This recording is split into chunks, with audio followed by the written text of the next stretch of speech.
What are we doing for walking and talking? Well, I have been spending a lot of time on this. And so every time I get into something, I find out I have to take it another level up. And then I have to take it another level up. And so, again, after a lot of research and conversation, here's where I am. I think that we've outgrown our land use model. And we've been talking about it for years. We've been working around it for years. And I believe we're actually at a crisis point where we've got so many things wrong in our culture and society that the only way we're going to be, including climate change, regardless of what you think about it, right? That the only way we're going to be able to start to fix things is to bring to bear our greatest assets and to maximize with efficiency the use of our greatest assets.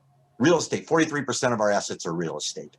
And so that means we're back to under all is the land, right? The Realtor Code of Ethics, I don't know it by heart, but almost, under all is the land upon its wise utilization and widely allocated ownership depend the survival and growth of free institutions and of our civilization.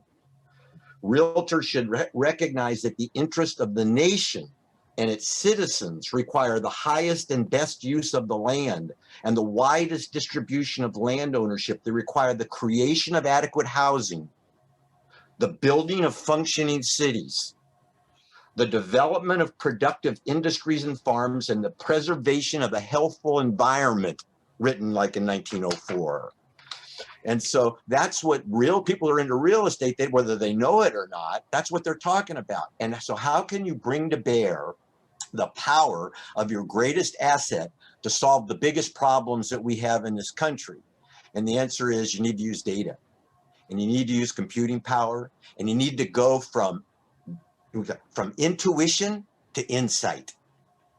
And you can't do that without the data, without the platforms, without the computing power. But if you do, and you can bring things together, you can tell amazing stories about property, you can bring transparency, you can eliminate risk. There's all kinds of undervalued and overvalued assets. I think that we're looking at the biggest change since the interstate highway system went in the 50s with the Eisenhower administration. What makes we're looking at a paradigm shift in land use.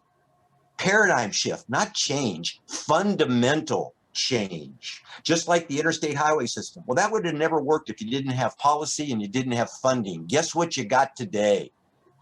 You got policy and you got funding. And we haven't seen the last of the funding that's coming down, but those objectives of the government, which include walkability, some 60% of the population say they want walkability, right? So there's all, and it's not for everybody everywhere, but we need to marshal the forces of data, utilize it effectively. People are working on this. Too bad Olivia's not here today, right? I mean, people have been working on this subject, and I think you're going to get policy and funding, which makes it hard to stop. And so as a real estate broker, what I tell people is forget the dissent, look for the opportunity. And I happen to be involved in a revitalization of an area up here in San Diego when I first got my broker's license. And I've seen an area go from where you couldn't sell the house to where it's really the place, $600,000, $700,000 in a neighborhood you wouldn't have bought in when I got my real estate license in the late 70s. And why? Because government funding came in. You had a public-private partnership where that money got spent wisely. No, it didn't happen overnight. It took 50 years, 45 years. So I think you're all in for major, major change in land use because the forces are there to make it happen. Well,